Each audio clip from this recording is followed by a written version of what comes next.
मेरे बच्चे, तुम बार बार प्रयास करते हो, लेकिन फिर भी तुम्हारा काम अधूरा रह जाता है। ऐसा क्यों हो रहा है, यह आज मैं तुम्हें बताऊंगा, इसलिए तुम ध्यान पूर्वक सुनना। यदि आज भी तुमने मेरी बातों को पूर्ण रूप से नहीं सुना, तो फिर मत कहना कि मैंने बताया नहीं, क्योंकि गलती इसमें तुम्हारी होगी। इसलिए जो बता रहा हूँ उसको ध्यान पूर्वक सुनो। तुम्हारे जीवन में यदि ऐसा हो रहा है, तो इसके पीछे 5 कारण हैं। उन कारणों को जानकर तुम्हें उन पर ध्यान देना होगा।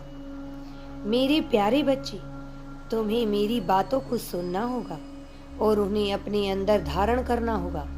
सबसे पहला कारण, यदि जीवन में तुम अपने लिए अथक प्रयास कर रहे हो, तो इस बात का विशेष ध्यान रखो कि किसी के बनते हुए कार्य को यदि तुम बिगाड़ देते हो, तो जीवन में कभी भी तुम चाहे कितना भी प्रयास कर लो, तुम्हारा कोई भी कार्य कितना भी चाहने के बाद भी नहीं बनेगा।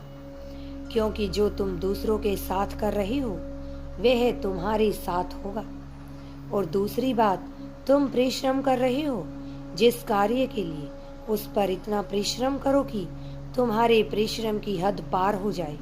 जिस प्रकार लोहा आध्यात्मिक गर्म करने पर पिघल जाता है, उसी प्रकार तुम अपने आप को कर्मों की अग्नि में पिघला लो।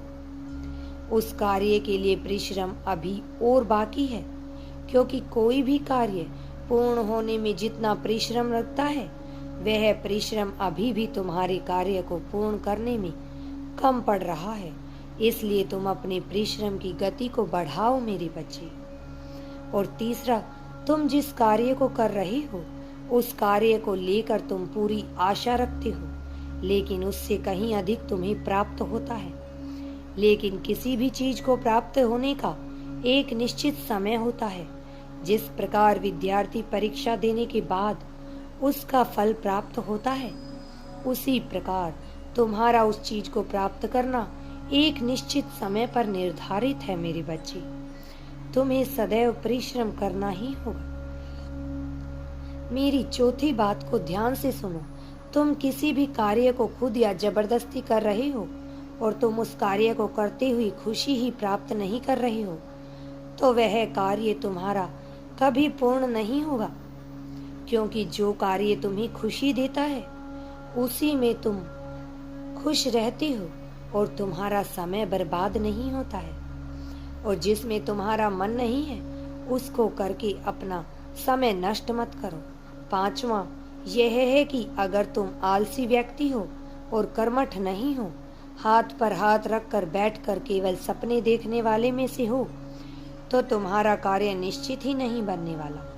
क्योंकि कार्य को बनाने के लिए मेरी पूजा प्रार्थना के साथ साथ परिश्रम भी करना आवश्यक है। अगर तुम महादेव जी पर विश्वास करते हो, तो कमेंट में हर हर महादेव लिखकर चैनल को सब्सक्राइब करो।